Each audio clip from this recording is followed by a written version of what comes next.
আসসালামু আলাইকুম। Ranu mister cooking থেকে আপনাদের সকল বন্ধুদের স্বাগত জানাই। দেখুন আমি আজকে ঘুগনি বানিয়েছি, আপনাদেরকে ঘুগনি দারুণ হয়েছে দেখতে।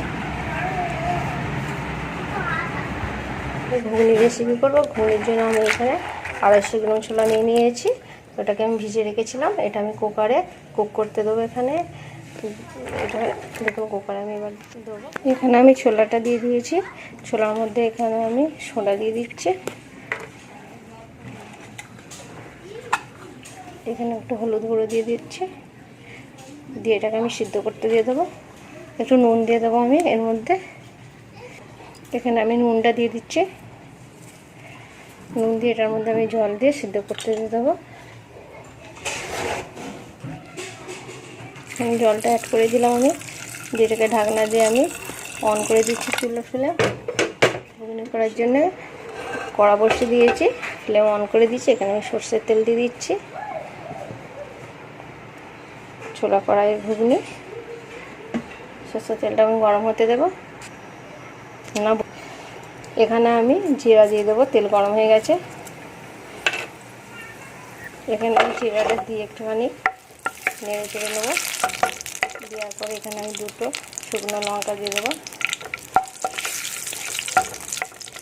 এখানে তেজপাতা দিয়ে দেবো।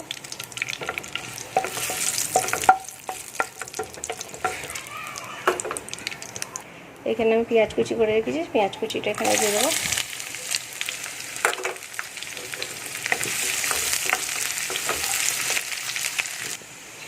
এবার এখানে আমার এটা পেঁয়াজটা গোল্ডেন হয়ে গেছে। এখানে আমি আদা রসুন থেতো করে রেখে দিয়েছিলাম, সেটা দিয়ে দিচ্ছি। দিয়ে এটাকে আমি ভালো করে নেড়ে নেবো, এটাকে ভালো করে ভেজে নেবো আদা রসুনটা দিয়ে পেঁয়াজের সাথে। দেখুন আদাটা দিয়ে আমার ভাজা হয়ে গেছে। এখানে আমি মশলাটা অ্যাড করবো। এখানে আমি হলুদ গুঁড়ো 1/2 চামচ অ্যাড করছি, কারণ ওখানে আমি অ্যাড করেছি। 1/2 চামচ হলুদ গুঁড়ো দিয়ে দিলাম আমি।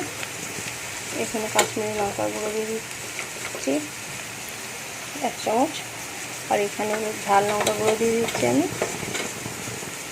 1/2 চামচ, আর এখানে ধনা গুঁড়ো দিয়ে দিচ্ছি 1/2 চামচ, আর জিরা গুঁড়ো দিয়ে দিচ্ছি এখানে 1/2 চামচ। এটাকে দিয়ে আমি ভালো করে এটাকে কষে নেব মশলাটা দিয়ে। দেখুন আমি মশলাটা দেওয়ার পরে এখানে অল্প পরিমাণ নুন দিয়ে দেবো, ওতে নুন দিয়েছি আমি। তারপর আর চেক করে দেখে নেওয়ার পর আবার দেবো। এটাকে আমি ভালো করে সঙ্গে মিলিয়ে নেব। এখানে মশলাটা রেডি হয়ে গেছে। কুকার থেকে ঘুগনিটা ঢেলে দেবো এর মধ্যে। দেখুন এটাকে আমি এবার মিক্স করে দেবো এর মধ্যে। দেখুন আমি এটাকে মিক্স করে দেবো ঘুগনিটাকে। কত দারুণ কালার এসছে। এটা গাঢ় হয়ে গেছে, যার জন্য আমি একটু গরম জল করে রেখে দিয়েছিলাম। কোনো কারণে গাঢ় হয়ে গেলে সেখানে গরম জল দিতে পারবেন, ঠান্ডা জল একদম দেবেন না। রান্না করার জিনিসে ঠান্ডা জল দিলে খারাপ হয়ে যায়, সেটা টেস্ট কমে যায়। এখানে গরম জল করে রেখেছি আমি, সেটা দিয়ে দেবো, কারণ আমার কিছুটা গাঢ় মতো হয়ে গেছিলো।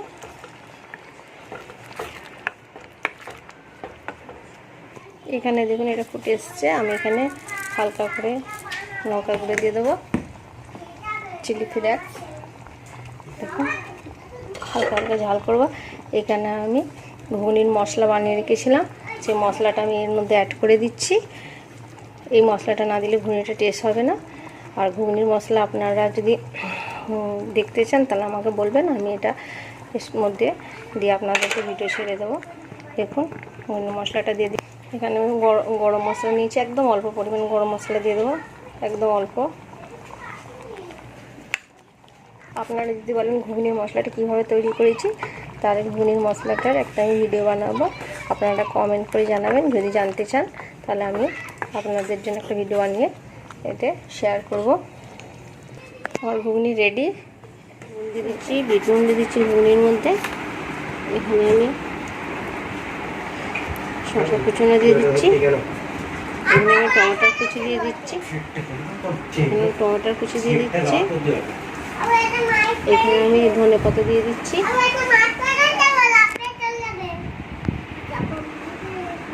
এখানে আমি লঙ্কা কুচি দিয়ে দিচ্ছি এর উপরে।